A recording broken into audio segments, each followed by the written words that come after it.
કચ્છ જિલ્લામાં એસઆઈઆર કામગીરી પર સવાલો ઊભા થયા છે। મતદાન સુધારણા અભિયાન દરમિયાન ફોર્મ નંબર 7નો દુરુપયોગ કરીને મુસ્લિમ મતદારોના નામ મતદાર યાદીમાંથી ખસેડવામાં આવ્યા હોવાનો આરોપ લગાવવામાં આવ્યો છે।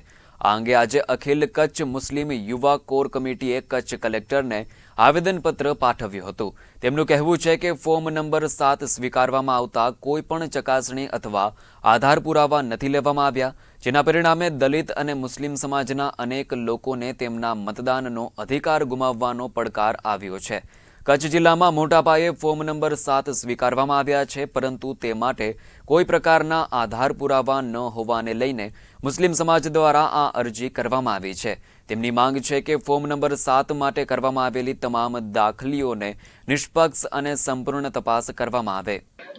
આજે અમે મુસ્લિમ યુવા કોર કમિટી વતી જિલ્લા કલેક્ટર સાહેબને માંગણી કરવા માટે આવ્યા છીએ કે જે ફોર્મ નંબર 7નું મિસયુઝ કરવામાં આવ્યો છે તમામ ફોર્મ રદ કરવામાં આવે।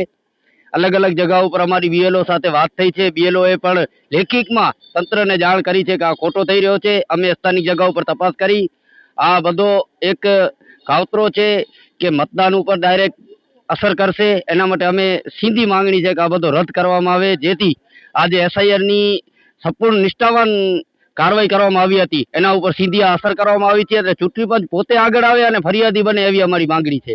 નામોનું ચોક્કસ આંકડો તો તંત્ર પોતે નથી આપ્યો હજી, કેમ કે આ અલગ અલગ વિસ્તારોમાં છે, પણ દરેક ગામના અંદર 200 300 એવો આંકડો છે અમારા પાસે, પણ ચોક્કસ આંકડો તંત્રે પોતે નથી આપ્યો।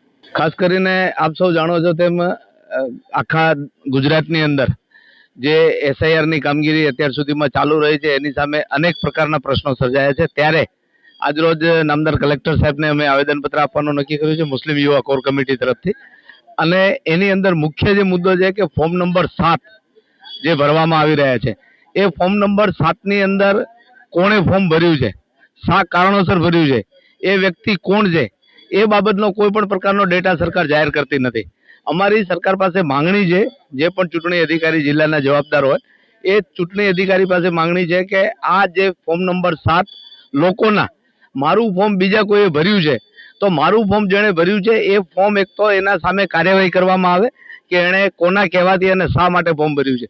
બીજું, જિલ્લા ચૂંટણી અધિકારી પોતે ફરિયાદી બની અને આ ફોર્મ ભરનાર સામે પોલીસ ફરિયાદ એફઆઈઆર નોંધાવે એવી અમારી અપેક્ષા છે। ખાસ કરીને આ આખો મુદ્દો જે છે એ ગુજરાતની સાથે કચ્છ જિલ્લાની અંદર પણ જે લોકોના ફોર્મ નંબર 7 ભરવામાં આવ્યા છે એ ચોક્કસપણે આંકડા જે છે એ આંકડા સરકારે જાહેર કરવા જોઈએ।